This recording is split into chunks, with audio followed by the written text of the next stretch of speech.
All right, well, here we are. Khram Noi. It's been a while since I've done a YouTube video. It's been a while since I've been on a boat.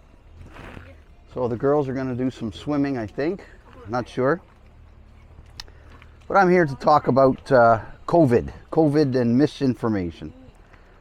Because, well, where's my beer?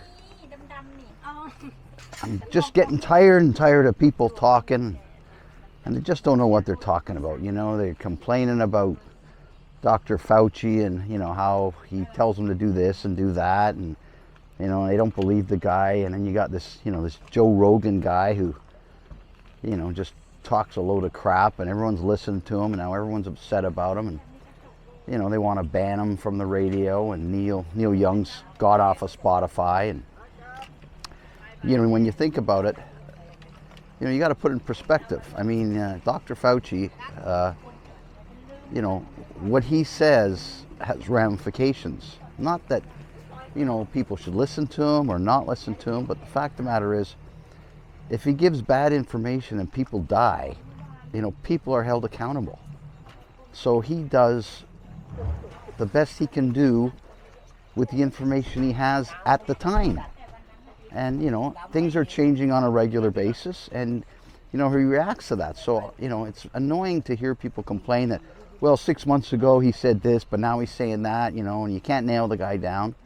Well, he's working with the best information he has. And if he gives bad information, people die. And when people die on bad information from government, people are held accountable. You know, and then you got these people like Joe Rogan. Well, you know, he says, well, I got a right to say whatever I want. The government protects my right to speak, blah, blah, blah. You know, and, you know, fair enough. I'm not arguing with that. But the fact of the matter is, if he says something and someone does it and they die, no one's held accountable. He's just like, well, I just, you know, say what's on my mind. Doesn't mean people have to do what I say. So he's completely unaccountable. Yet, you know, people by the millions listen to the guy. And, you know, first they said, well, let's ban him. Let's ban him from Spotify. Well, that doesn't solve any problems. I mean, that makes it worse. Because then you got all those anti-vaxxer, anti-government, whatever you want to call them, saying, well, see, the government doesn't want us to hear this information, so it must be true.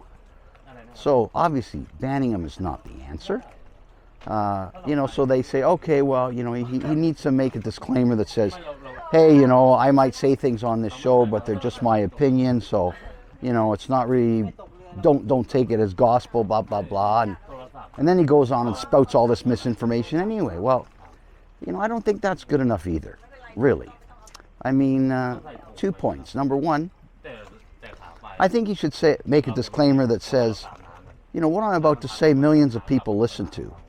And, you know, if someone follows what I say and ends up dying, that they have every right in the world to sue my ass off.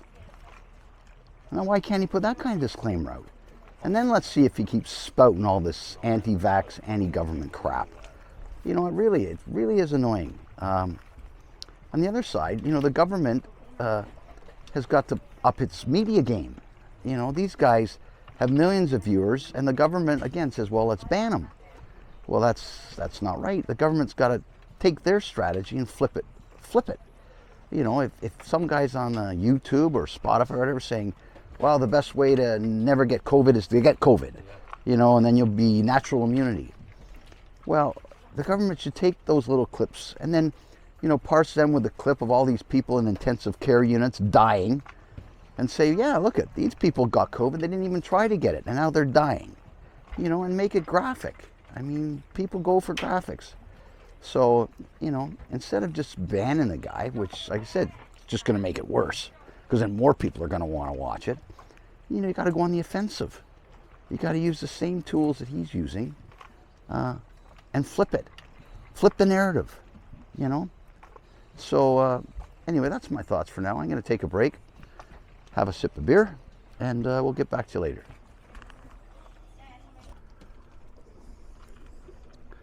Okay, so anyway, folks, I'm back. San Miguel this time, Heineken Mort. So I want to keep on this topic of misinformation and why people grab on this stuff and run with it, it just boggles my mind. You know, I'm back to this whole COVID and this whole vaccine hesitancy or whatever the hell you want to call it. And the thing I can't figure out is, like, you know, millions, maybe 1 billion people now have had this vaccine.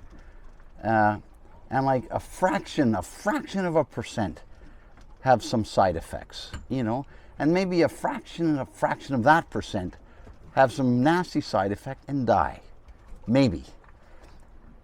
And that little tidbit of information gets spewed all over the internet, you know, and makes it like sound like these vaccines are bad for you, that they're going to kill you. You know, Bill Gates is installing microchips in your bloodstream, and you know, and it causes this vaccine hesitancy. And again, the people giving the vaccines and promoting the vaccines, let them get away with this crap. You know, a fraction of a percent of the people that get the vaccine have some nasty side effect, and a fraction of that die. Well, what percentage of the people that get COVID die? You know, the numbers are pretty clear. I mean, I think it's about 2 or 3%. So 2 or 3% of the people that actually get the disease die. Yet, these same people that are spouting this bloody vaccine hesitancy say, oh, look at it, COVID, it's not so bad, you know, some just get a bit of a headache, most people are okay. Yeah, most people are okay. But 900,000 people have died in the US.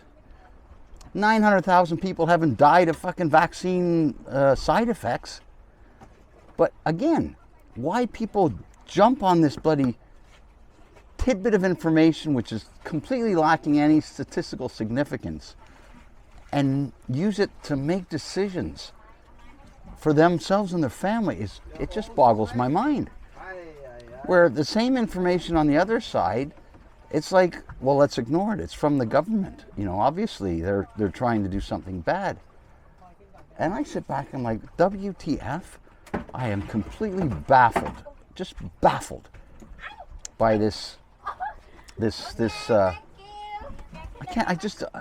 look, I thought people were smarter. I thought the human population was smarter than that. You know, it's like, I think the internet has made us so aware that, you know, that there's so many people in this world that are just, if you tell them something, anything that doesn't come from an authority, they're going to believe it. And it just drives me absolutely crazy. And it's not just the COVID. I mean, all my life, you know, there's been pit bull terriers. And, you know, when the internet came along, all of a sudden, people were getting bit by pit bull terriers. And no, they've been always getting bit by pit bull terriers. But because of the internet now, you know, this breed is a terrible breed and we need to ban them. And maybe we should ban them. And I'm not saying we shouldn't. I'm just saying the internet has inflated it, magnified it to a point where it's just ridiculous. And, you know, I think you need to take everything with a grain of salt. Listen, you need to take what the government says with a grain of salt. I'm not saying you shouldn't. But to dismiss completely which in my heart of hearts, I believe they're trying to help us. And listen to a bunch of people that are, you know, rogue at the best. I don't understand. And maybe I'm getting old, and maybe I don't know. I just don't know anymore. You know, really. Some people I talk to, some of the younger people, and it just boggles my mind. It really does. The thought process and their thinking. I really don't understand it. And I think the internet has been a fabulous thing. Again, it's another, you know, 99% of what you see on the internet, it's fabulous. It's great information. And unfortunately, 1% is absolute rubbish. And for some strange reason, that 1%, it's called the vocal minority. And people just jump all over it, and it becomes gospel.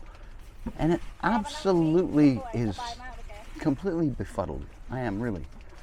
No, I haven't been on YouTube in a long time. My boat's still not finished. I chartered a boat because I had to get out on the water and have a couple San Miguel lights, maybe a Heineken or two, and just talk to you folks because I miss you. And I'm not here to spout any conspiracy theories or anything. I'm just here. I'm an observer, you know, and you know, I think you need to look at things in a rational way and what the evidence. You know, there's a guy, a Canadian professor, that I've started to watch, and people probably hate him, but his name's Jordan Peterson, and you know, I don't know what it is, but I like the guy because, you know, people may not like what he's saying, but what he says is always backed up by empirical evidence over a long, long time. And I'll tell you, he's got a lot of people that are, you know, not very happy with him. But in fact, you know, if you sit back and listen to what he says, it's logical. It makes sense. You can agree or disagree, but you can't disagree with what he's saying because he's got empirical evidence. You may not like it, and you might want to change it. You might want to change the world. You might want to change society. But, you know, to get mad at the guy and decide that what he's saying is wrong is wrong. Because what he's saying is, you know, it's backed up by empirical evidence. And I'll tell you, you know, I don't come to judge people quickly. And I've watched this guy. This guy is one smart cookie, I'll tell you. Really a smart guy. And anyway, I'm going to have the rest of my beer. Maybe I'll check in a little bit later. We've had some people on the beach. They went to do some TikTok. What else is new? You know, bloody hell. TikTok mania here on the boat. Anyway, cheers. We'll talk to you later.